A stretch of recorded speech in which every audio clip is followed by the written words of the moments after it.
This is a home. Chances are yours looks a bit different. Maybe smaller, maybe older, maybe it has a garden or a white picket fence. But this one, just like yours, has a story to tell. A story that's playing out across the country, across the world. This home is for rent. Welcome to Ground Zero. Now, before we go any further, let me answer some questions I know I'm going to get in the comments section below. Yes, there are legitimate institutional landlords out there that have been around for years, providing affordable homes for their tenants. No, not all landlords are bad. And no, this video is not anti-capitalist. If you can say one thing that I consistently try to do in my videos, it's show both sides of an issue. So let's jump in. Are you trying to find a home to rent? Every day more and more people are going through this experience. And if you're thinking it's hard for you, just wait until you hear this. A couple walks up to a cute bungalow, presses the doorbell, and waits patiently. When the door opens, they're greeted by a kind woman. She gives them a warm smile and says, "Oh, you're here about the rental. Come on in, take a look around." It's not much, but it's home. They step inside. It's cozy, filled with light, has a beautiful backyard. "It's perfect," they exclaim. "We love it." Let's talk numbers. Just then a phone rings. The woman picks it up. Her face falls. "Oh, wow. Yes, I see. Of course, send it over." "Thank you." She hangs up, apologizes, and tells them, "I'm sorry, folks, but just minutes ago, I got an offer, cash, no inspection, appraisal, nothing. It's way above asking price. Sorry, but it's gone." As the couple walks away, defeated, the woman whispers to herself, "Who could afford this place anyway?" Let's take a moment to understand what's happening. You felt it, haven't you? That tightening knot in your stomach when you check the rent, that crushing defeat when your dream home slips away. Bought sight unseen with cash. You're not alone. Across our cities, our towns, a silent war is being waged. Not with bombs or bullets, but with balance sheets and algorithms. And the prize, our homes. Our very right to a place to belong. But who, exactly, is buying up the world? For generations, a home was more than just four walls. It was the bedrock of a family, a community, a future. Now that foundation is crumbling. The dream of homeownership, once attainable, feels like a cruel joke. Rental markets are spiraling out of control. We're told it's supply and demand. Market forces. But what if those forces aren't natural? What if an unseen hand is pulling the strings, transforming shelter from a human right into a speculative asset? You're probably thinking, surely it's the mega-rich, the jet-set 1% living large, scooping up holiday homes. Well, yes, they are part of the picture. Take, for example, this photo of an ordinary house in Australia. On the surface, it looks like any other neighborhood. Neat lawns, tidy gardens, friendly smiles. But behind this facade lies a staggering tale of a $6 million bid, a premium of $800,000 over the asking price. Who could afford such a premium? Enter a mysterious Hong Kong billionaire, Mr. Hui, whose name echoes in the corridors of global finance. With investments spanning from property to politics, he has cast his net wide. Could this be another one of his prized catches? Why does a man already blessed with opulence need this particular house? How many others are in his crosshairs? But to truly understand the magnitude of this issue, we need to dig deeper. Meet BlackRock, Vanguard, and State Street, better known as the Big Three. These are the giants of institutional investors, the titans of the financial world.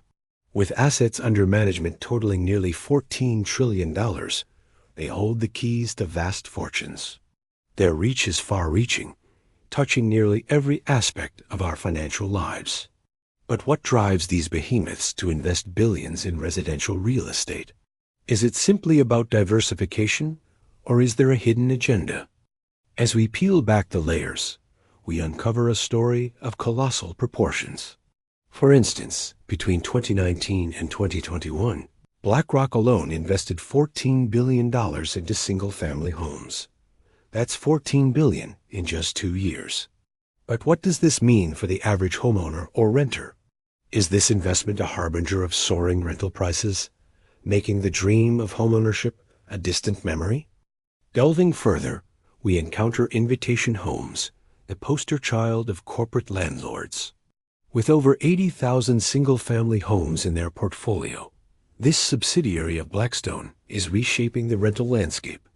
But how is it doing so? Is it through sustainable practices or by squeezing out maximum profits? Take, for example, the case of American Homes for Rent, another trailblazer in this space. It has grown its portfolio exponentially in recent times. But at what cost? Are they contributing to the decline of affordable housing or simply chasing the bottom line? Then there's Colony Starwood, a name synonymous with luxury living. With iconic properties under their belt, they epitomize the epitome of high-end real estate. But their influence doesn't end there. They're actively shaping the narrative of urban living, dictating trends and setting standards. But why stop at homes?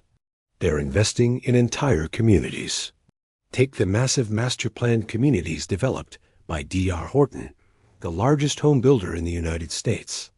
These communities are not just places to live, they are gold mines. They are meticulously planned to maximize profits, leaving little room for affordability or diversity. So who exactly is buying up the world? It's a complex web of institutional investors, multinational corporations, and shadowy conglomerates. Together, they wield immense power, shaping our cities, our economies, and our lives. But the question remains, what are their intentions? Are they here to provide homes or to speculate on our most basic need? The answer lies in the numbers. In America alone, institutional investors have snapped up a staggering 214,000 single-family homes since 2017. That's nearly 55,000 homes per year. But the trend isn't confined to America. Across Europe, Asia, and Australia, a similar story is unfolding. Institutional investors are dipping their toes into the residential real estate market, albeit in different ways. In the United Kingdom, for example, BlackRock has been snapping up homes across the country. Their strategy is simple: buy low, renovate, and rent. But it's not without its critics. Some argue that they're fueling the housing crisis, pushing prices even higher. Others contend that they're providing much-needed homes to a desperate market. So what's the truth? Over in China, a different story is emerging. The government is taking drastic measures to curb speculative buying, introducing policies to cool the market and discourage foreign investment. But these measures seem to be falling short. The wealthy elite continue to scoop up property, turning it into a status symbol and a safe haven for their wealth. Yet amidst this frenzy, there's a growing concern. Will these properties ever be used as homes, or will they remain empty, gathering dust as their owners seek even higher returns? Back in the United States, a debate is raging. Should governments intervene to curb speculative buying? Or should they adopt a hands-off approach, letting the market dictate the rules? Some argue for regulation, for limits on foreign investment, and stricter controls on corporate buying. Others contend that such moves would stifle investment and innovation, hampering the economy. So where does the truth lie? And finally, we turn to Africa, a continent grappling with its own housing crisis. Here, the focus is on development, on creating affordable homes for the masses. Countries like Kenya are leading the way, embracing innovative solutions and public-private partnerships to tackle the housing shortage. With BlackRock owning 214,000 houses and counting, they have the power to shape the future of renting. But what are their plans? Do they intend to expand their portfolios or diversify into other sectors? Only time will tell. The biggest question, though, is this: how will this impact you? Will we see more rental hikes, more evictions, and more families priced out of their neighborhoods?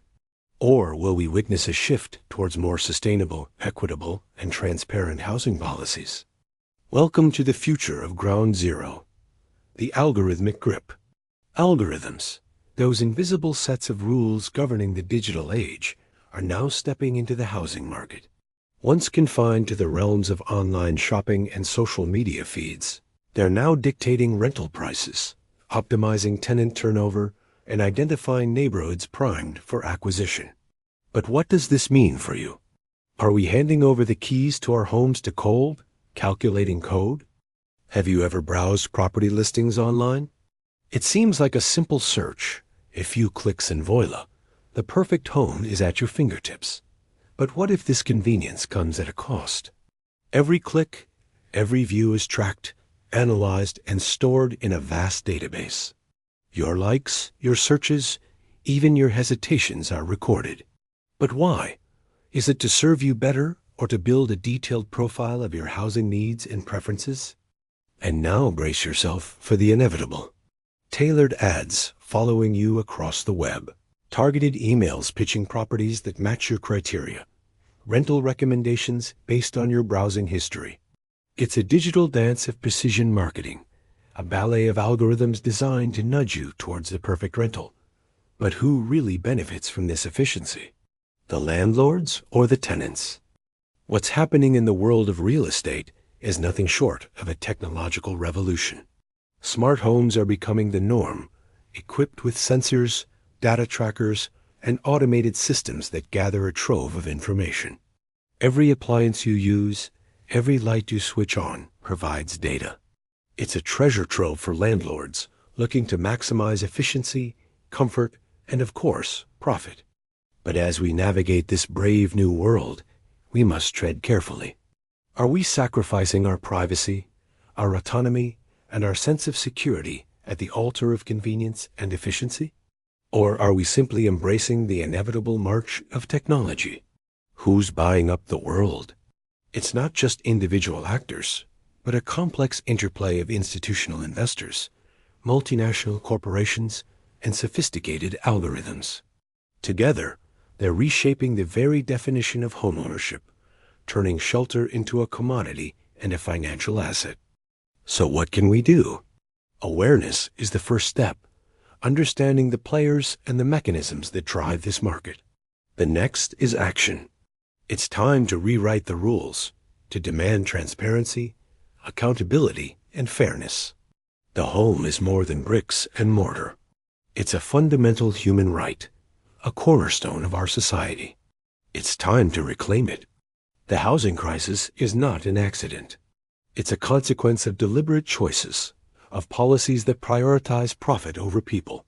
But understanding who's buying up the world's homes is the first step. It's a call to awareness, a demand for accountability, because a home is more than an asset. It is the foundation of our lives, and it's a right worth fighting for. The question is, will we reclaim it?